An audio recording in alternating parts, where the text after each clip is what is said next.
Welcome to the Modern Woman Warrior Show. I'm Amber Fight. And I'm Louisa Kate. This is a channel created by women for women, centered on all things personal protection and self-defense. If you are new to this channel, welcome. If you're coming back, thank you so much for being a loyal viewer. Watching this channel can be your first step to becoming competent to defend yourself and your loved ones. This way, if the worst case happens, you can say to yourself and your attacker, wrong woman, wrong day. Okay, so today's video is a really good one. We are putting up two extremely good CCW pistols. The VP9 SK from H&K and the Mete MC9 from Canik. Both of these pistols performed really well during our individual field tests. We did the H&K VP9 SK back in March, and more recently we did an episode with the Canik Mete MC9. If you hadn't had a chance to watch those videos, go watch them. Absolutely. So they both have proven to be really good pistols in our testing. So we thought that you might be interested in how they stack up against each other. As you know, I am the original H&K fangirl, but I must say I've been incredibly impressed by this little Canik MC9. Me too. So let's compare them. Normally we would go to the range now and put both the guns through the best 8 out of 10 accuracy test at 10 yards using our Ransom Master Series rest. But we did that already in our field tests. Right. So we always say that the ransom rest never lies, and it certainly told the truth this time. Unbelievable. So the H&K printed a tiny 1.0095 inches. That's just amazing. It is incredible. And the Canik almost matched the VP9 SK's accuracy with an average group of 1.11 inches. That's amazing. So that means that both guns are well made and machined to tight tolerances. The good thing is that both of the guns are extremely accurate for subcompact or micro-compact pistols. The bad part is if you miss the target, you cannot blame these bad boys. Absolutely not. Okay, Amber, so let's head to the range and run these two beautiful pistols through their drills. All right, we are going to start as we normally do with each of these and shoot a 10-shot warm-up group with each of the pistols. Then we're going to take a moment and talk about what we like about each pistol, and if we run into any problems, we'll discuss those as well. Right, sounds good.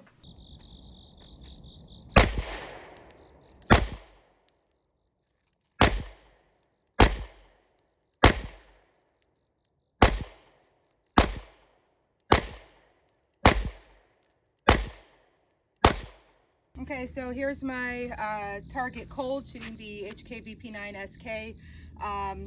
Pretty pleased with the shot groups right here. I did throw one. I slapped the trigger. I was expecting the trigger to pull back a little bit, and then I ended up pressing hard, and I slapped the trigger right here. Okay, now I'm doing a 10-shot warm-up with the Canik Mete MC9.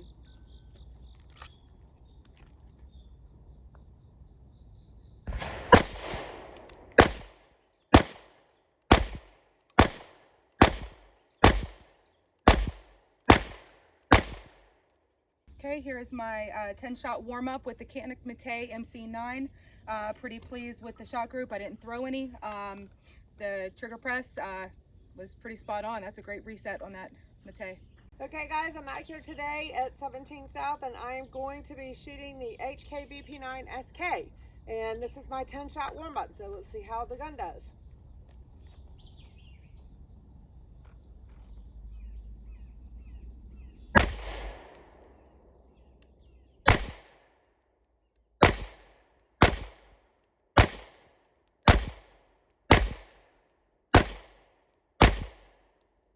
Okay, so here's my 10-shot warm-up. I have what I consider to be two really good little groups here. I mean, the whole thing is a good group, but I kind of felt myself slap that one.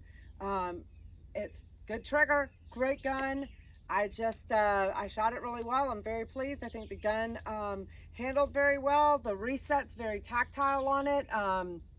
It has a nice crisp reset on it. You can feel it reset.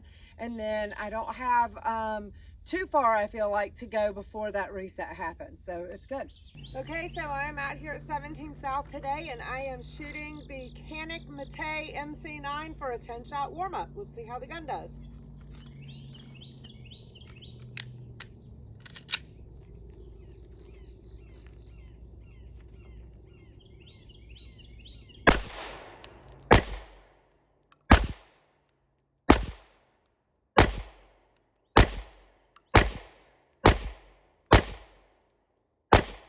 Okay, so this is my 10-shot warm-up with the Canik Mete MC9.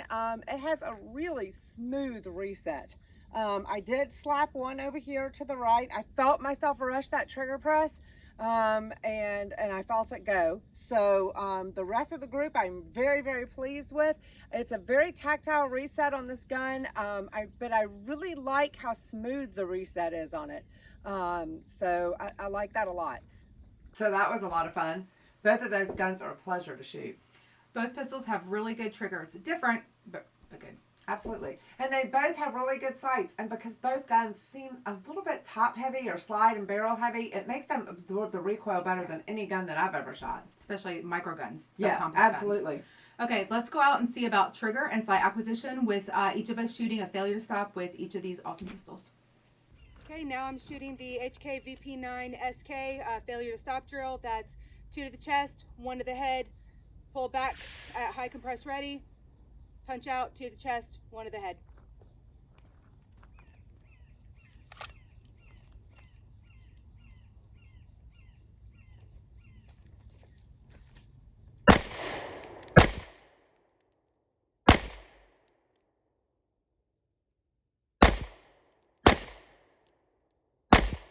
Okay guys, here's my target for the failure to stop drill for the H&K VP9 SK. So pretty pleased with the center grouping for the headshot. Slapped the trigger on this one. The second one I was able to recover and came up here and I got it in the head box. Okay, now I'm going to be performing the failure to stop drill with the Canik Mete MC9.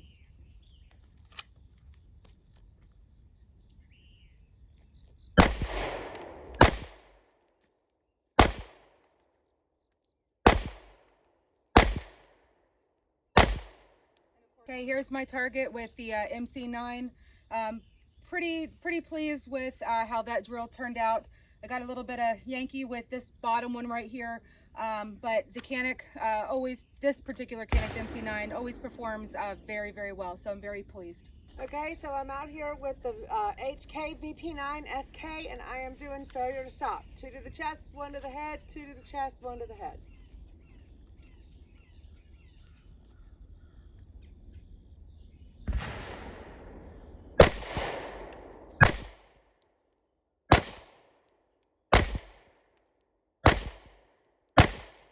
Okay, so this is my failure to stop with the H&K VP9 SK.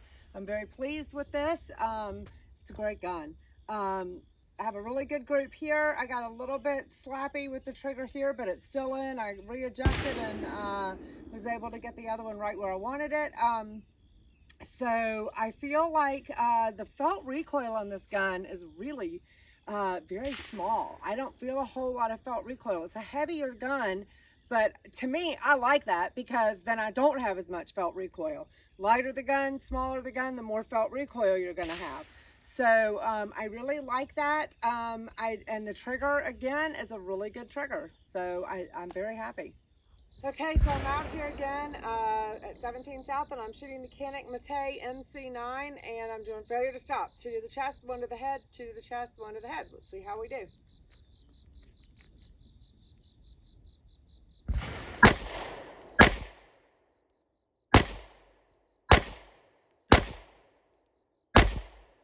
Okay, so this is my target with the MC9, and I shot down and left, and then I shot low on my headshots. It's a very different trigger than the H&K, so I ended up just pressing too hard because I was pressing like I was with the H&K, and it's a lighter reset, so I ended up slapping my shots. And we also wanted to add to that, it makes a really good point that you want to train with whatever gun that you're taking to the range, with whatever gun is your CCW, your everyday carry, because like for instance, the SK this is my everyday carry, and when I train with it, I'm shooting great with it, but these last few months we've been shooting different guns, and I've been shooting a lot with that Canik, and as you're going to see from this video, I'm shooting a little bit better with that MC9 because I've been, quote, training with it because I've been shooting it more, whereas the SK I haven't been. So that's kind of a really good example of you need to train with the pistol that you're going to be using. Anything you want to add to that? Yeah, so if you're going to go to the range and take several guns with you, make sure that when you leave, you're training with your CCW most and last. It needs to be the last trigger in your brain, because when you pull that pistol, if you ever have to defend your life, you're going to make sure, you want to make sure that that's what's ingrained in your brain. That was really fun. Both guns performed very well. I can see that if a good shooter really trained with either of these guns, they would certainly be pleased with the results. Absolutely. And you can see that with your results, you've been shooting the Canik much better than your VP9 SK because your skill set has adapted new muscle memory because you've been shooting it so much more than your SK. And just like you, my muscle memory has kind of moved over towards the H&K, and I actually did a little bit better with that than I did with the Canik. I was kind of struggling with that trigger today. Yeah, it's not that either trigger isn't good. It's just once that you've adapted to a trigger, it's not easy to go back and forth very quickly like we were. No, it's not. And that's why it's so critically important to train regularly with your CCW pistol. Once you're forced to pull a pistol in self-defense, muscle memory must kick in. Yeah. And in a life and death struggle, if you're forced to think about your draw stroke or your marksmanship, you're going to get yourself killed. Okay, so let's test that theory on this next set of drills, which is the classic El Presidente with an emergency reload in the middle. This time, I'm going to shoot your HK and you're going to shoot the Canik. Let's do it. I'm going to shoot the H&K VP9 SK with a El Presidente. So 2 in the first target, 2 in the second target, 2 in the third target, reload. 2 in the third target, 2 in the second target, 2 in the first target. Let's see how it does.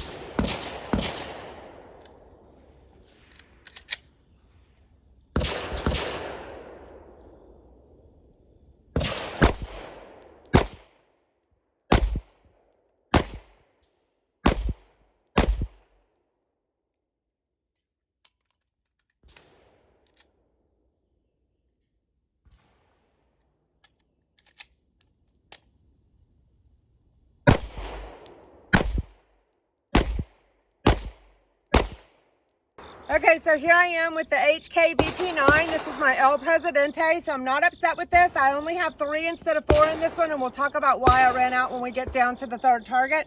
I did feel myself slap the trigger on that one, so I did feel it, so I slapped the trigger there. These are all in, so I'm very pleased there.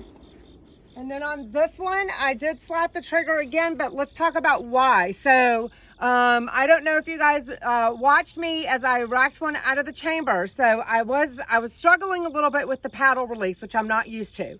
So I was under pressure, camera's running, and so I racked one in the chamber, thought I didn't, racked it out, thought, okay, I've got to work through this problem because I don't get a redo on real life, in real life if somebody's attacking me. So I just kept working the problem. So I had racked one out. I did slap this one a little bit because I just was a little bit out of sorts. I got myself together and went back and finished it out without having any misses. So that's the real lesson here is work through the problem. Now I'm going to be performing the El Presidente drill with the Canik Mete MC9.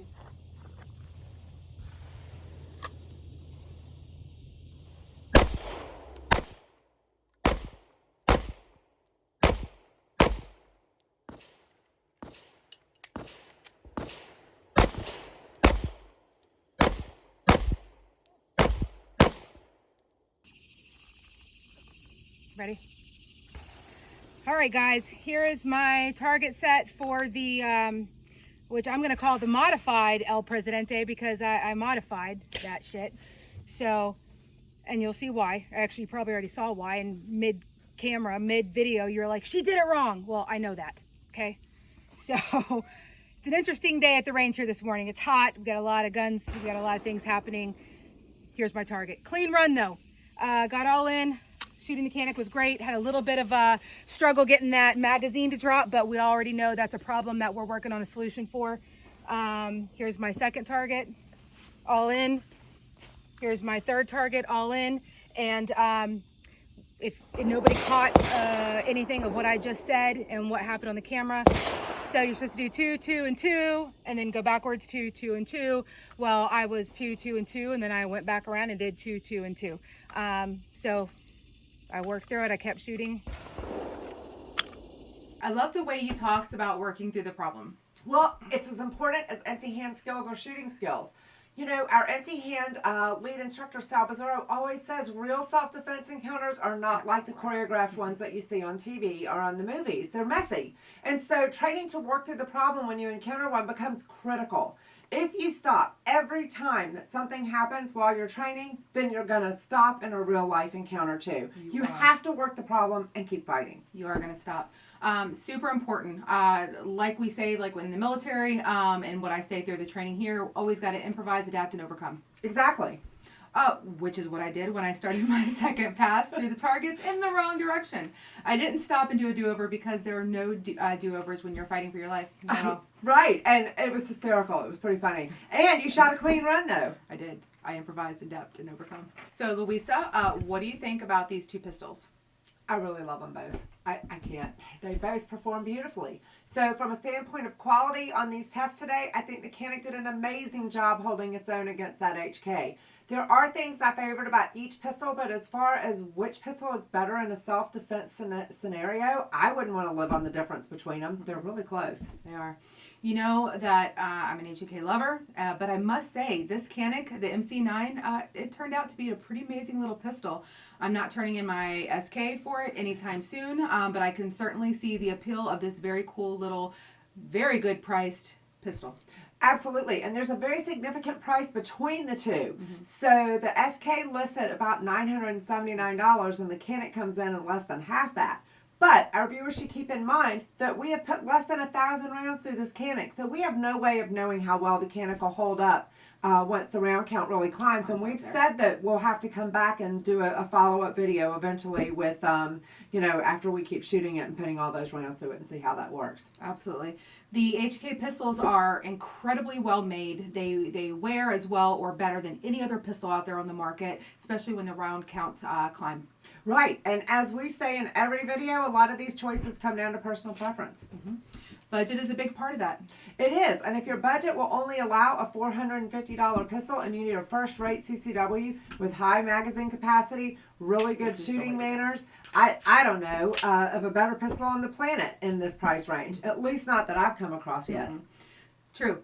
I haven't either. Although if budget is not a big concern at all and you want a CCW pistol that you can be sure that after 20, 30,000 rounds, there is no better pistol out there than the H&K VP9 SK. I have to agree. We certainly hope you have enjoyed this video. Don't forget to hit that subscribe and leave us some comments. We hope to see you back here next Thursday. There is no telling what we're going to be up to. No telling. Bye, guys.